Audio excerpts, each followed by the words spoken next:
being told the odds of a recession are rising as economic conditions deteriorate all around us, Michael Snyder reports. Is the U.S. economy headed for a recession? Nobody can deny that consumer confidence is plummeting, home sales are way down, mass layoffs are being conducted all over the nation, thousands of stores are closing, and the global trade war has erupted. Meanwhile, the Atlanta Fed's GDP Now model is currently projecting that the U.S. economy will shrink at an annualized rate of 1.8% during the first quarter of 2025. Needless to say, none of these are good signs. In recent weeks, the corporate media has been running lots of stories about how the odds of a recession are suddenly surging, and here's one example from NBC News. Trade tensions have torn into the markets, with stocks sliding into correction territory the last week. A question emerges: is a recession next? Traders on prediction markets, where people wager on such events as the likelihood of a recession, are increasingly betting on an economic downturn. Polymarket, for example, currently places the odds on a recession in 2022-25 at 40%, a sharp jump of nearly 20% points in under a month. So that is quite alarming. And earlier today, it was being reported that Deutsche Bank's survey of 400 experts found that nearly half of them now believe the U.S. is heading for a recession.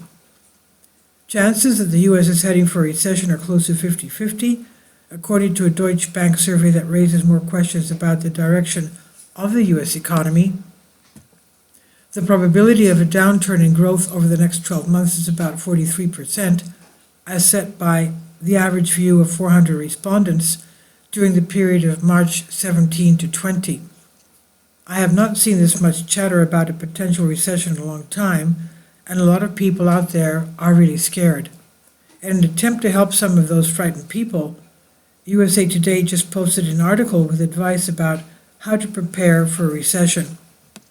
If the United States is about to enter a recession, as some economists fear, it will be one of the most widely anticipated downturns in recent memory. Americans have had lots of time to prepare, but are we ready? Personally, I like to look at the cold, hard numbers to determine whether a recession is coming or not. And what the cold, hard numbers are telling us right now is extremely alarming. Normally, tax revenues decline significantly when an economic downturn is upon us, and according to the Washington Post, it appears that federal tax revenue in 2025 will be down by about 10% compared to last year.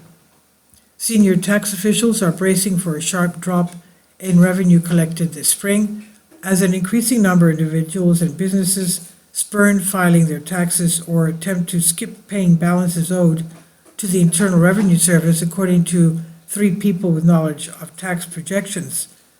Treasury Department and IRS officials are predicting a decrease of more than 10% in tax receipts by April 15 deadline, compared with 2024, said the people who spoke on the condition of anonymity to share non-public data.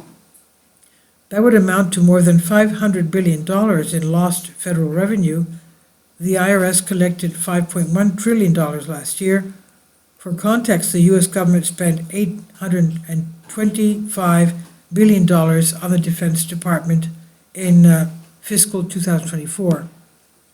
The idea of doing that in 1 year, it's hard to grapple with how meaningful of a shift that represents, said Natasha Sarin, president of the Yale Budget Lab and a senior Biden administration tax official. In a season that is full of red flags for the economy, this may be the biggest red flag of them all. Another really bad sign is that consumer sentiment just plunged to a 29-month low.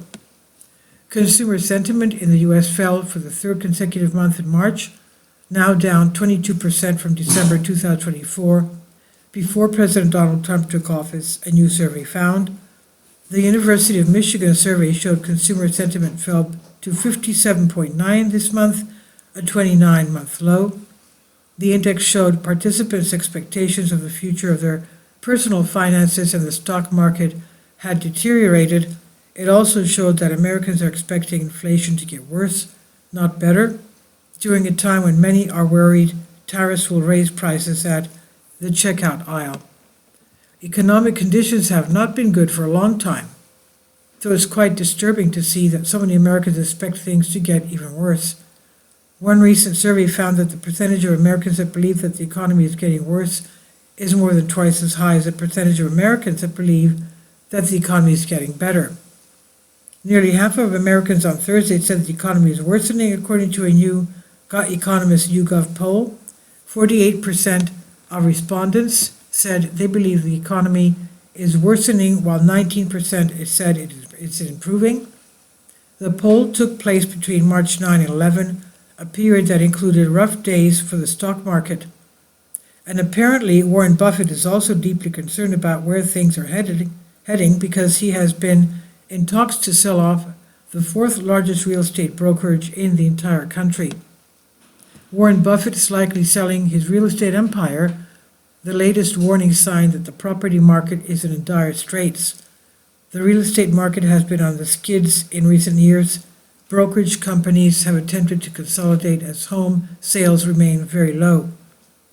Compass, the largest real estate brokers in the country, is in advanced talks to acquire Berkshire Hathaway's Home Services of America, the fourth biggest player in the industry, according to the Wall Street Journal. The housing market has been in a depressed state for quite a while, and that's not likely to change until interest rates go much lower. Needless to say, the turmoil in the housing market has been hitting financial institutions quite hard. Last week, we learned that Morgan Stanley is planning to lay off approximately 2,000 workers. Wall Street heavyweight Morgan Stanley MS is planning to lay off about 2,000 employees later this month, a person familiar with the matter told Reuters on Tuesday.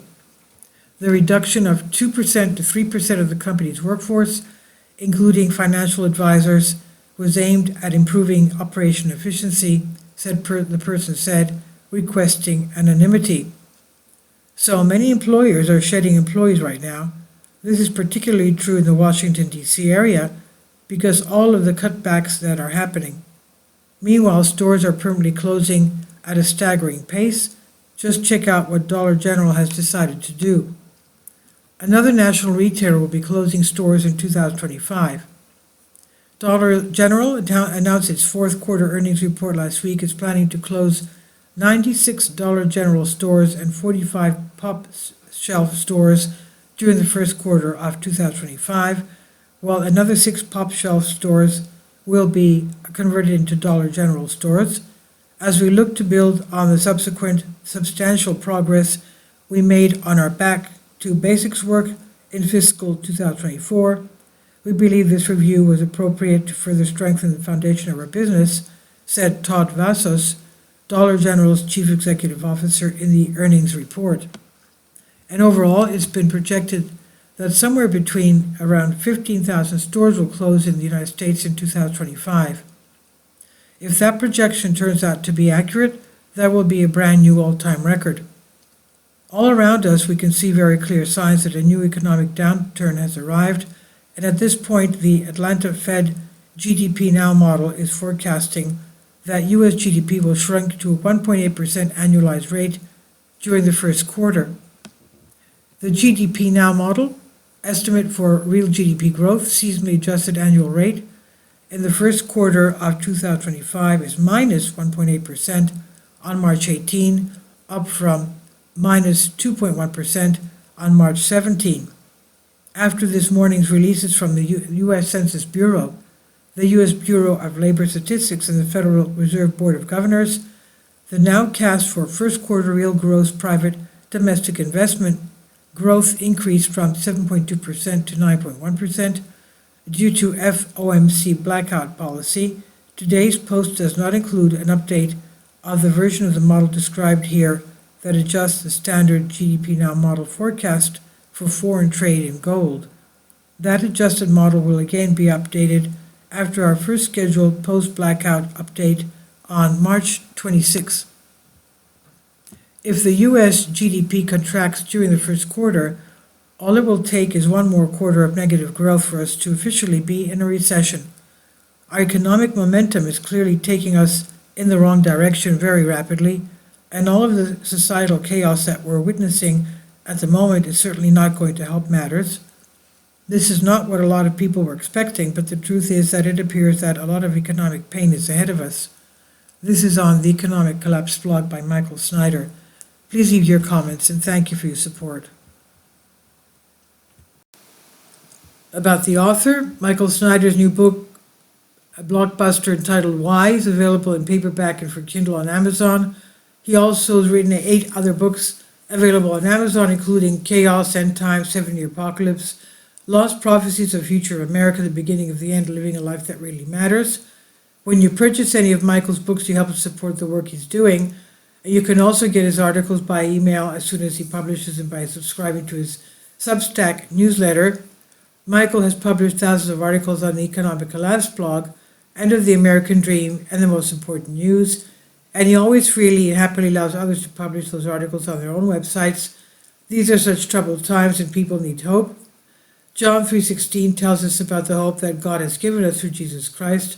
For God so loved the world that he gave his only begotten Son, that whosoever believeth in him should not perish but have everlasting life. If you have not already done so, we strongly urge you to invite Jesus Christ to be your Lord and Savior today. Support my Patreon account.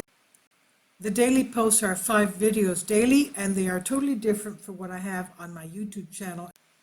Thank you so much for your support and that you find all my content so interesting. You'll find the Patreon account details in the description box below.